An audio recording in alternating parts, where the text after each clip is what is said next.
आज के इस वीडियो में हम लोग फंडामेंटल राइट्स का आर्टिकल 12 एंड आर्टिकल 13 ये दोनों आर्टिकल्स के एमसीक्यू देखेंगे। ये क्वेश्चंस डायरेक्ट बेयरक्स हैं और प्रिलिमिनरी पॉइंट ऑफ व्यू से इंपॉर्टेंट होंगे। आइए स्टार्ट करते हैं। Fundamental rights is under which part of the Indian constitution? Fundamental rights किस पार्ट में है, कॉन्स्टिट्यूशन के किस पार्ट में दिया हुआ है? तो ये फंडामेंटल राइट्स मेंशन्ड है पार्ट 3 में। तो राइट आंसर हो जाएगा option number C.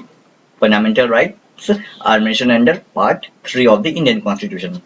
Fundamental rights are from, कहां से कहां तक आर्टिकल्स है फंडामेंटल राइट्स के? तो this is from article 12 to article 35। Right answer हो जाएगा option number C. Fundamental rights article 12 to article 35। Next, article 12 under constitution of India ये क्या करता है? डिफाइंस स्टेट और laws inconsistent with or in derogation of the fundamental rights, या equality before law, या both B and C. Article 12 क्या है? तो आर्टिकल 12 डिफाइंस स्टेट। तो राइट आंसर हो जाएगा हमारा option number A. Next, state includes, state क्या क्या चीजें इंक्लूड करता है? The government and parliament of India, yes. The government and legislature of each state, yes. Third, all local or other authorities within the territory of India or under the control of the government of India, या option number D, all of the above। तो D सारे को include करता है, तो right answer हो जाएगा option number D. Next, article 13 is, article 13 क्या है? डिफाइंस स्टेट, नहीं, क्योंकि स्टेट तो डिफाइन करता है article 12। Next, laws inconsistent with or in derogation of the fundamental rights, तो yes option number B. Next, pre constitutional laws, मतलब constitution के इनैक्टमेंट से, मतलब कॉन्स्टिट्यूशन के लागू होने से पहले के लॉज के बारे में।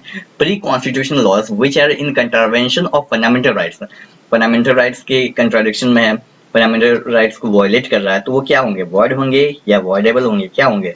तो वैसे to such extent those laws will be void. तो राइट आंसर, करेक्ट आंसर हो जाएगा option number A.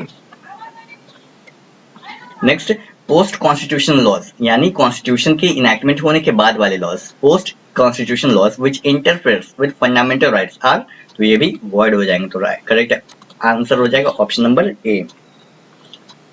Next, under article 13 of the constitution of India, law includes, law क्या क्या चीजें इंक्लूड करता है? Ordinance, order, by law, yes, ये तीनों चीज लॉ के अंतर्गत में आते हैं। तो राइट आंसर हो जाएगा option number D, all of the above.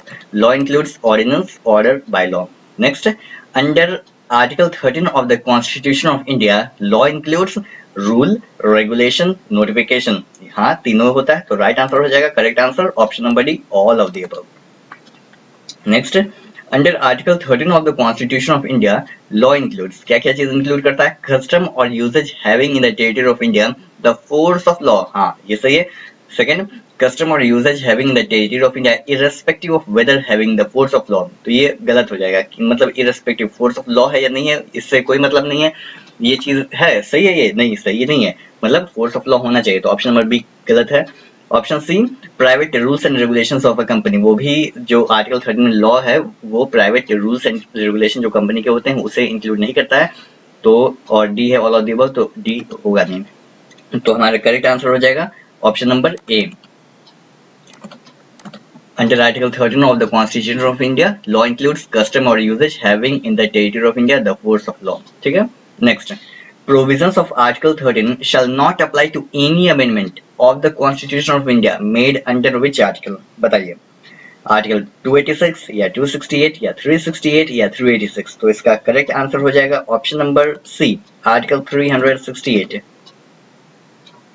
Next, doctrine of eclipse evolved under which article of the constitution of India, किस आर्टिकल के अंतर्गत में आता है? तो ये ऑप्शन नंबर बी, आर्टिकल 13 के अंतर्गत में।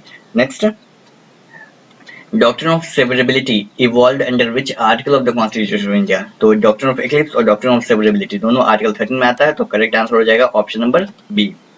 आई होप ये वीडियो यूजफुल लगा होगा आप लोगों को। Thanks for watching this video and जय हिंद दोस्तों।